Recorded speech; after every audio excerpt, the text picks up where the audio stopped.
Continuamos con el curso de Dinámica de Estructuras e Ingeniería Sísmica. Estamos dentro del tema 2, Dinámica de Estructuras de N grados de libertad. Habíamos completado el estudio de los modos de vibración y los periodos de vibración de una estructura. Ahora vamos a utilizar ese concepto para determinar la respuesta dinámica ante movimientos sísmicos.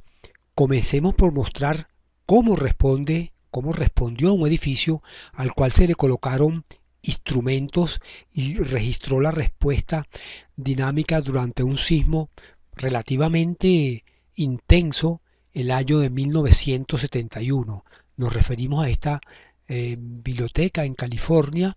El evento sísmico del año 71 produjo aceleraciones en la base que en estos momentos la estamos mostrando.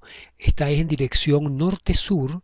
Notamos que este acelerograma en la base del edificio tiene una aceleración máxima de 0.20 g. En la dirección ortogonal a esta, o sea, la dirección este-oeste, el registro de aceleraciones en la base muestra un valor de 0,18 g. De tal manera que son aceleraciones importantes a las cuales estuvo sometida este edificio. Este edificio es un poco más rígido en una dirección ortogonal que en la otra, es un poco más flexible en la dirección este-oeste. Ahora bien, los instrumentos colocados en el tope del edificio mostraron la siguiente respuesta en términos de aceleración. En el dirección norte-sur, esta es la respuesta.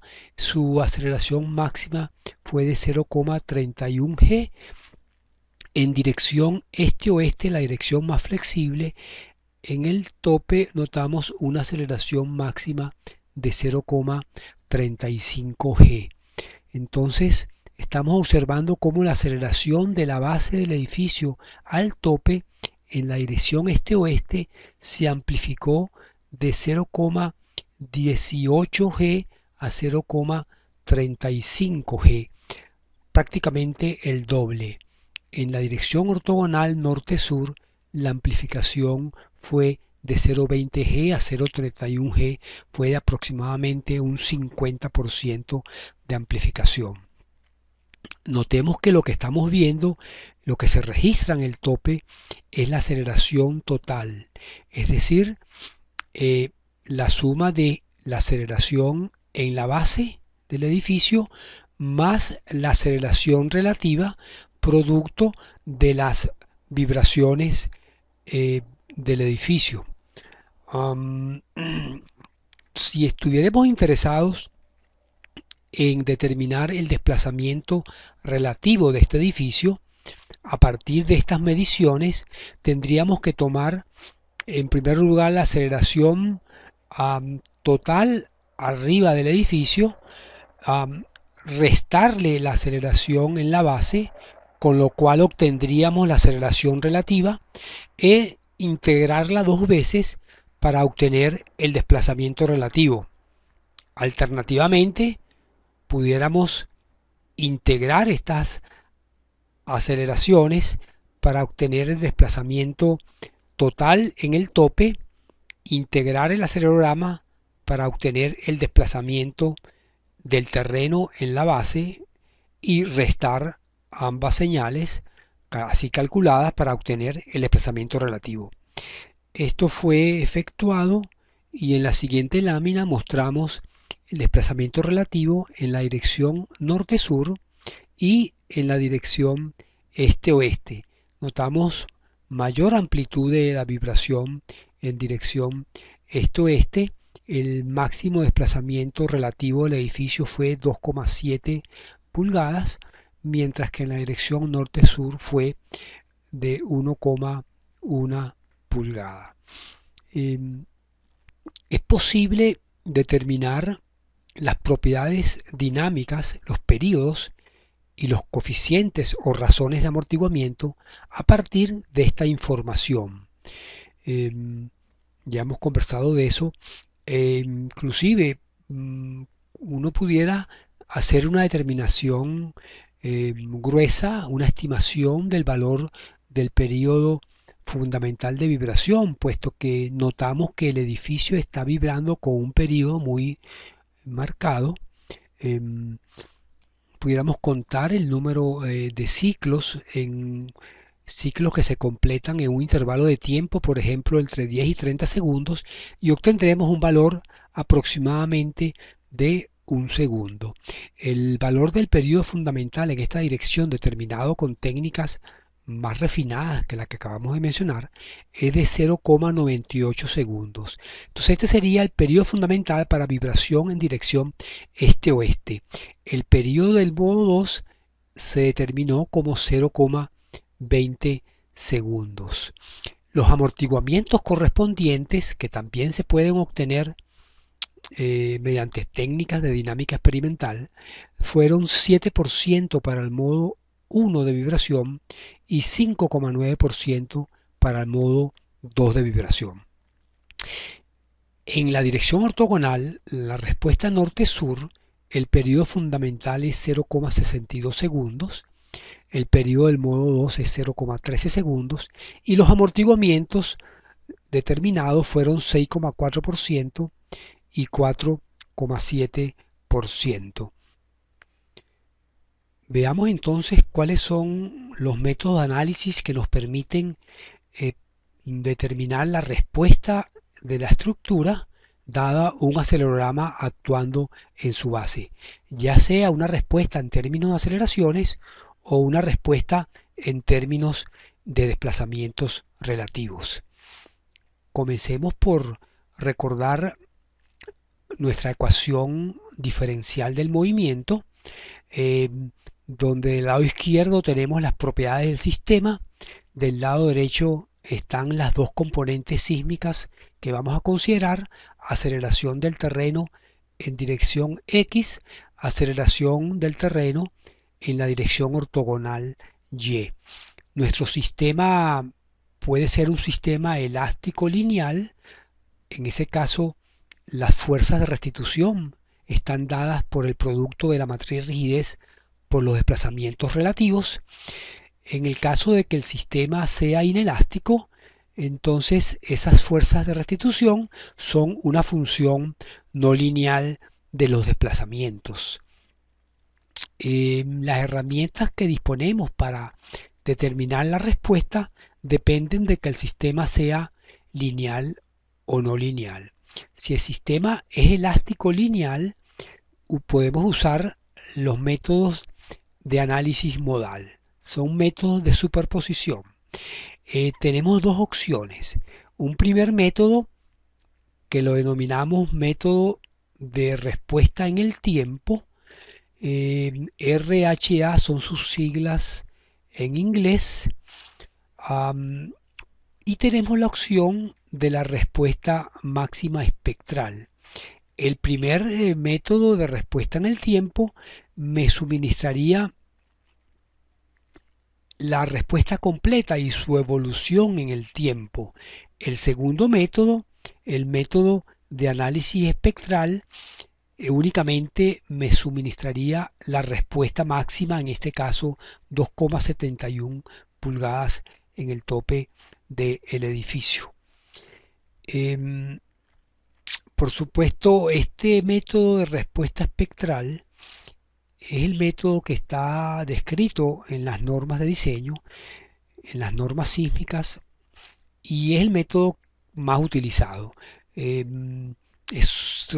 Su aplicación es sumamente más sencilla que el método anterior de respuesta en el tiempo, el cual requiere, por supuesto, de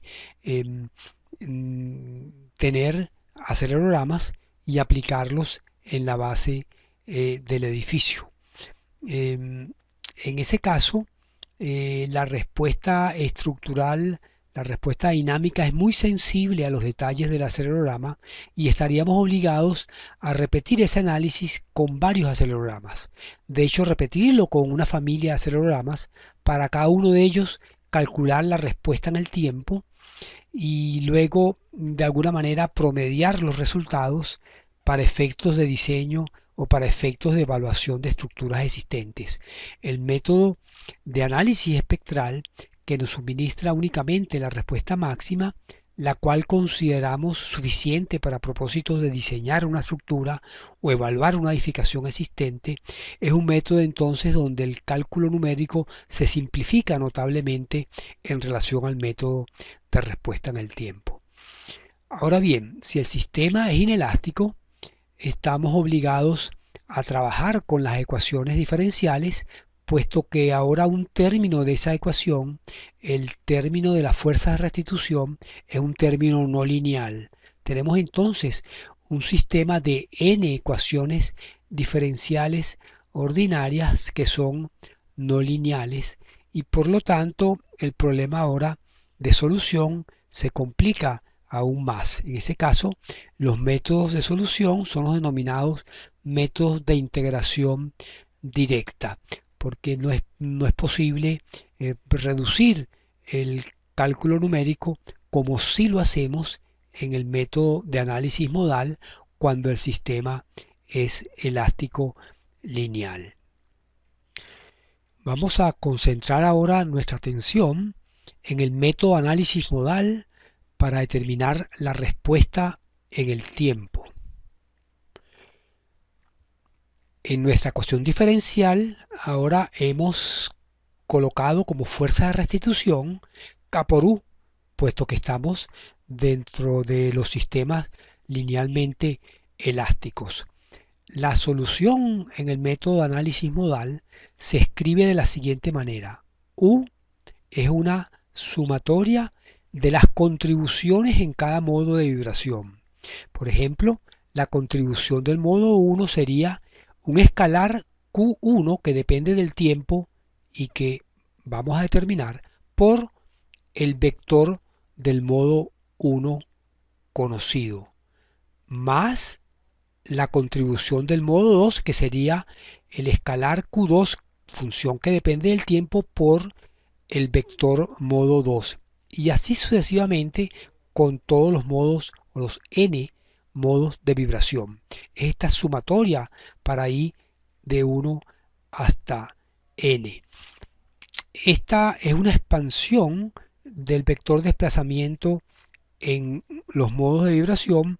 De hecho, matemáticamente se puede demostrar de que los modos constituyen una base vectorial para ese espacio de n dimensiones y cualquier vector en ese espacio, cualquier vector u, se puede expresar mediante esta combinación lineal. Si esta respuesta u se sustituye en la ecuación diferencial del movimiento, las ecuaciones se simplifican notablemente y resulta ser que es posible determinar las coordenadas Q y a partir de una única ecuación diferencial.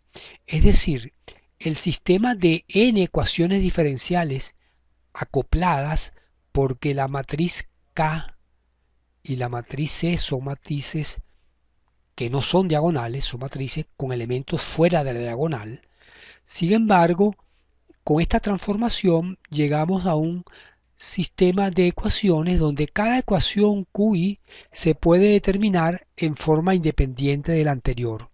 Por ejemplo, Q1, que representa la respuesta en el modo 1, se determina solo conociendo las propiedades del modo 1, periodo y amortiguamiento, y aplicando el acelerograma de ese sistema multiplicado por un factor gamma i que llamaremos o llamamos factor de participación del modo i en la respuesta sísmica que estamos buscando. De tal manera que esta ecuación de Q de I no es más que la ecuación de un sistema de un grado de libertad que puede resolverse sin mayores complicaciones. Una vez que se ha conocido y calculado Q de I como función del tiempo, se sustituye en esta expresión, es la misma expresión anterior, para obtener la respuesta de la estructura el vector desplazamiento contenido en el modo I. Es decir, Q de I se multiplica por el vector del modo I es esta contribución que estamos mostrando, es el primer término dentro de esta sumatoria, y esto lo estamos llamando ahora que es el desplazamiento de U, pero la parte que proviene del modo I, en este caso del modo 1. Recordemos que hay n grados de libertad, por lo tanto hay n modos de vibración, por lo tanto hay n ecuaciones como esta. Para cada modo hay que resolver una ecuación, obtener Q de I, multiplicar por su vector y luego superponer para obtener el desplazamiento de la estructura. Lo que ha surgido nuevo en esta ecuación es el factor de participación de cada modo, que es una propiedad modal importante. Recordemos que tenemos n modos, cada modo tiene una frecuencia circular o un periodo.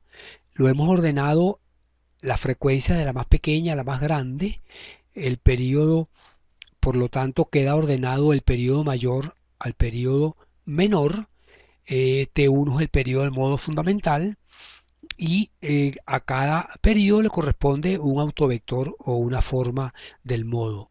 Agreguemos también que cada modo tiene otra propiedad que es el amortiguamiento o la razón de amortiguamiento, un valor de psi1, y en este caso, en este ejemplo de una estructura de 2 grados de libertad, dos modos de vibración, un amortiguamiento de psi2. Estos valores psi1 y psi2 se determinan experimentalmente. En la práctica, para los análisis y diseño de edificios, se suele adoptar el mismo valor de amortiguamiento para todos los modos de vibración. La propiedad nueva que ha aparecido es el factor de participación. El factor de participación va a depender de la dirección del sismo. Ese factor de participación que proviene de hacer la sustitución de la respuesta en la ecuación diferencial que mostramos hace un momento es el siguiente. Gamma xi lo definimos como la participación del modo I para una componente sísmica en dirección X. Esa componente sísmica entonces está definida por este vector direccional. Que aparece la matriz de masa y el modo I, y en el denominador el triple producto de phi de I traspuesta por M por phi I. Ya hemos dicho que muchos programas normalizan los modos de tal manera que este denominador sea 1. Para la componente sísmica Y tenemos otro factor de participación, gamma YI, donde la diferencia con el anterior es la dirección del sismo BY, y si tuviéramos componente sísmica Z, igualmente existiría un factor de participación para la componente sísmica Z, definida por ese vector direccional BZ. Notemos que estos son propiedades intrínsecas a la estructura. Esto no depende de la perturbación, no depende de la acción sísmica, con la excepción que sí depende de la dirección de la acción sísmica. Aquí pudiéramos notar que si la dirección del sismo y el modo de vibración son ortogonales, entonces este modo no va a participar en la respuesta porque el numerador sería igual a 0. Notemos también que el factor de participación gamma, estos gamma dependen de cómo se normalicen los modos. Por ejemplo, si el modo phi lo multiplicamos por una constante alfa, el denominador queda multiplicado por alfa cuadrado porque phi aparece dos veces y por lo tanto el factor de participación quedaría multiplicado por alfa entre alfa cuadrado por 1 entre alfa. tal manera que los factores de participación que uno puede leer de un programa de cálculo a otro posiblemente no coincidan si los modos han sido normalizados de manera distinta. Pero hay un factor de participación que es independiente de la normalización de los modos. Esos son las llamadas masas participativas. Se definen de la siguiente manera. Beta, masa participativa del modo I para la componente sísmica X, está dada por el cuadrado del numerador anterior de gamma X. Este numerador lo damos al cuadrado y lo dividimos entre la misma cantidad anterior. Esto nos da, esto tiene unidades de masa y nos da la masa participativa. Podemos comprobar que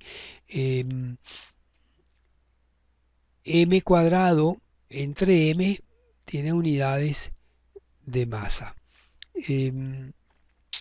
Igualmente con la masa participativa para la componente sísmica en dirección y en dirección Z. Se puede demostrar que la suma de todas las masas participativas en una dirección determinada, sumatoria para todos los modos, es igual a la masa total de la edificación.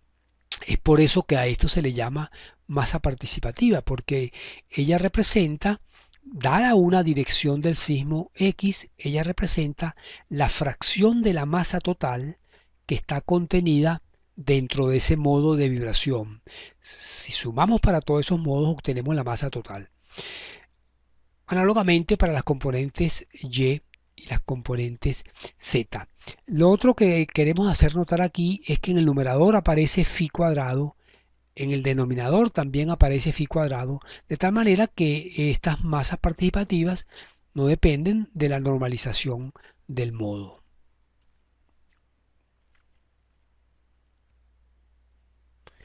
Veamos un ejemplo de cálculo de los factores de participación para este pórtico de 2 pisos. Es un sistema de 2 grados de libertad. Las masas están concentradas entonces a nivel de cada piso. Este es el vector desplazamiento relativo. La masa del piso 1 es 2m. La masa del piso 2 es la mitad del anterior. M vale 20 kilogramos sobre centímetro sobre segundo cuadrado. Son columnas de 30 por 30 centímetros cuadrados de sección en el piso 2, y en el piso 1 tiene una rigidez que es el doble, y las vigas las consideramos infinitamente rígidas. La información que requerimos para determinar los factores de participación es la siguiente, ¿no? La matriz de masa expresada en toneladas sobre centímetro segundo cuadrado, nos queda la masa del piso 1 0,040, la masa del piso 2 0,020 y 0 en los elementos fuera de la diagonal principal. Con la matriz de rigidez calculamos los modos de vibración y los periodos de vibración. Para el cálculo de los factores de participación lo que requerimos son los modos de vibración. El modo 1 tiene una coordenada 1 medio en el piso 1 y 1 en el piso de arriba. El modo 2 tiene -1 y 1. Como ven, hemos normalizado los modos para que tengan 1 en el piso 2. El vector dirección del sismo, ya lo habíamos comentado previamente, para una estructura plana es un sismo que actúa en dirección X. Por tanto, si aplico una unidad en dirección X en la base, cada grado de libertad experimenta un desplazamiento estático igual a 1. El vector direccional es vector 1, 1. Por tanto, esta es toda la información que se requiere. Vamos a insertar estos vectores y esta matriz dentro de la expresión de los factores de participación y de las masas participativas para hacer el cálculo. Vamos a comenzar con el modo 1. Hacemos en esta expresión I igual a 1. Y escribimos entonces gamma de x1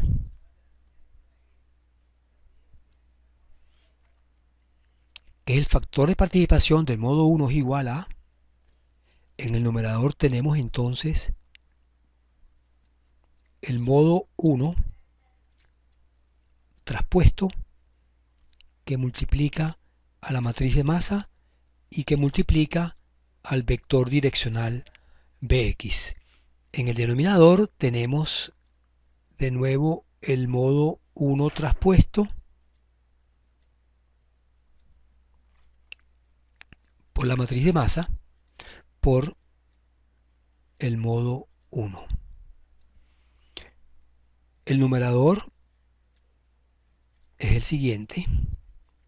Una traspuesta m bx es igual a, tomamos el modo 1 y lo transponemos, es un vector columna, ahora nos queda un vector fila con sus dos componentes, un medio y uno. La matriz de masa tiene 0,04 y 0,02 en la diagonal principal. No colocamos los ceros fuera de la diagonal para no complicar la figura. Y finalmente multiplicamos por el vector Bx, que es el vector 1, 1. Es un triple producto matricial. El vector por la matriz, luego la matriz por el siguiente vector, y esto nos da 0,04. Conserven las unidades, ¿no? Y las colocan al lado. Las unidades de phi están en centímetros, las unidades de masa ya las dimos, Bx no tiene unidades, y así obtienen las unidades del numerador 0,04. El denominador es el vector phi1 traspuesta por la matriz de masa por el vector phi1. Entonces colocamos aquí de nuevo el vector phi1 traspuesto como un vector fila. Luego colocamos aquí la matriz de masa mostrando solo los elementos que son distintos de 0. Y el mismo vector columna del modo 1. Hacemos el triple producto matricial y nos da 0,03. Entonces, el factor de participación del modo 1 en nuestra ecuación anterior es igual a, hacemos el cociente entre 0,04 y 0,03 y nos da 4 tercios y las unidades resultan ser centímetro a la menos 1. Si ustedes repiten el cálculo insertando ahora el modo 2 en lugar del modo 1, obtienen el factor de participación del modo 2 para sismo X, que en este caso es la única componente sísmica que tenemos. Y esto da menos un tercio. Unidades son centímetro a la menos 1. Ya decíamos que estos valores pueden ser positivos o negativos. Y que dependen de cómo está normalizado el modo. Si los modos se ven normalizados de otra manera, obtendríamos acá otros números, aunque guardando siempre la proporción entre el valor del modo 1 y el valor del modo 2. La masa participativa del modo 1, beta de x1, es el cuadrado del numerador anterior, es decir, tomamos el factor de participación del modo 1 y el numerador lo elevamos al cuadrado entre el mismo denominador.